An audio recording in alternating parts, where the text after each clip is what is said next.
I ended up in the military because it was something I always wanted to do as a kid. I thought, hey, I'd like to be in the, I wanted to be in the Navy, Air Force at first, and I ended up in the Army. And but at the same time, I did want to go to college, and I didn't realize, hey, there's something called ROTC, and so I ended up going to ROTC at St. John's University and commissioning from ROTC at St. John's in the year 2009.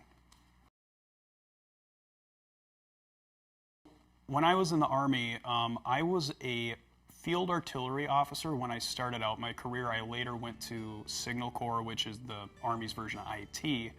But I went to Fort Wainwright, Alaska as a second lieutenant. That's the basic entry officer rank, second lieutenant, and was in charge of a platoon which is about 28 personnel and 2 cannons with a fire direction center in support of a unit called a Striker Brigade Combat Team, which is about 3,000, anywhere between 3,000 and 7,000 soldiers. And we deployed to Afghanistan for Operation Enduring Freedom 2011 to 2012. And so I basically was one of the last deployments that was a full year rotation in Afghanistan.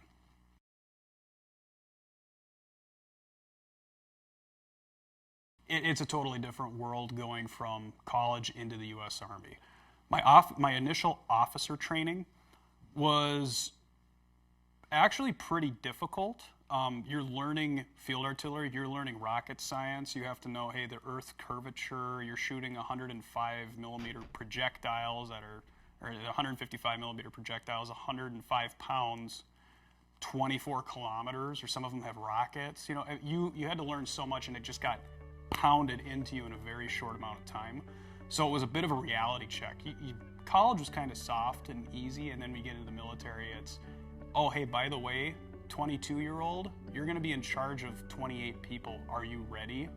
The ROTC tries to really do a good job of getting you there, and ours did a really good job of that. And just the kind of the shell shock of coming in and being like, whoa, I had this really easy college lifestyle, and now all of a sudden you got all this responsibility. You're in charge of people that have been there, done that. That experience was definitely new. It was like suddenly, hey, you have to grow up now.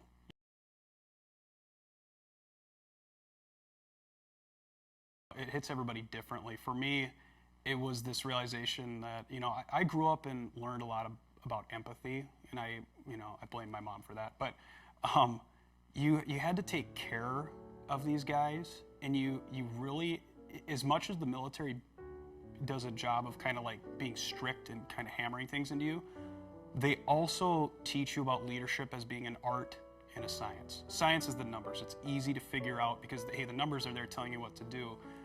But the art of it, how do you motivate these guys? How do you earn their respect? The U.S. military is based on earning respect because it's a reflection of our culture in the United States. You don't just go in and say, well, hey, I'm an officer, you have to bow down. They don't care. Soldiers don't care about that. And so for me, it changed me where I had to be, I had to understand where they were coming from. I had to learn how to take care of them and learn what their challenges were. And one of the things, like, emotionally for me was just, don't be too expressive with your emotions. But when you need to motivate people, you're going to get your motivation, and the way you're going to deliver it is going to seem kind of straightforward and very, very direct. And that's how you talk to people. It was a bit crass, to say the least.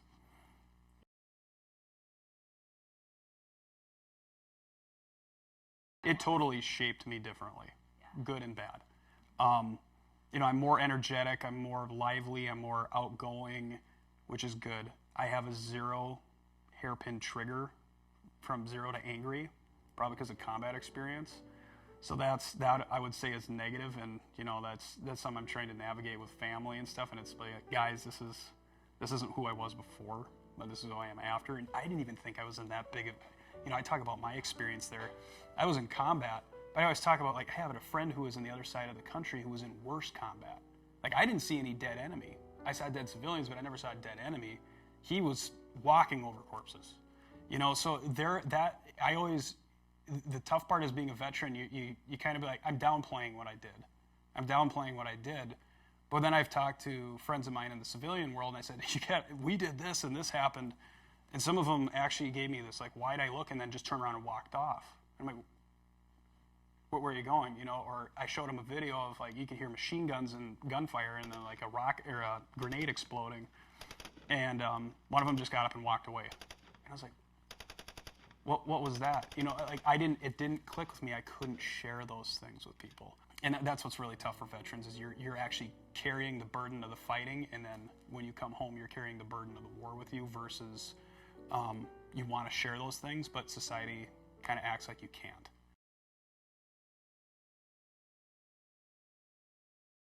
Really, it made me love America more.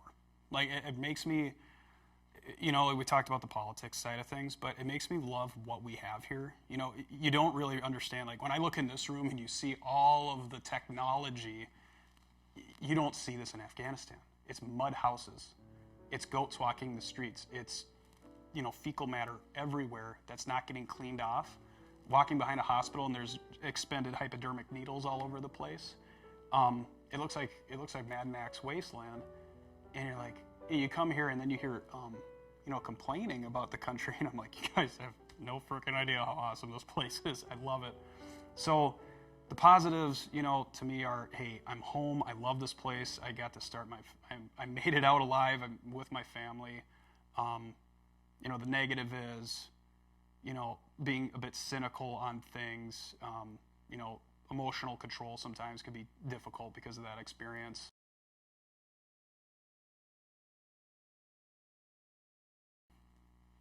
Most rewarding, really changing me as a human being was the most rewarding thing that Afghanistan did for me. I think it put a lot of shit in perspective.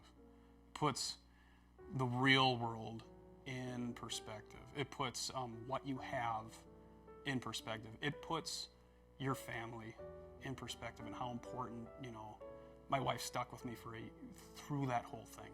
She stayed at home, and she, to me, is my world, you know, and we have beautiful children together, and it makes you love things more. It made me feel deeper about things, you know, where I used to take things for granted, and now it's like you're just lucky to be alive, lucky to have this stuff.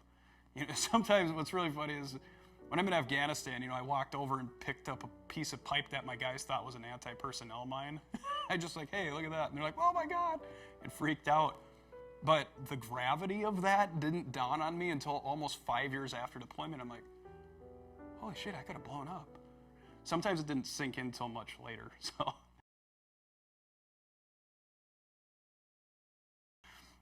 really feeling, you know, feeling things more deeply, loving your country more. There was a lot to unpack from that deployment, and I'm still unpacking it. I think I'll be unpacking it till the day I die.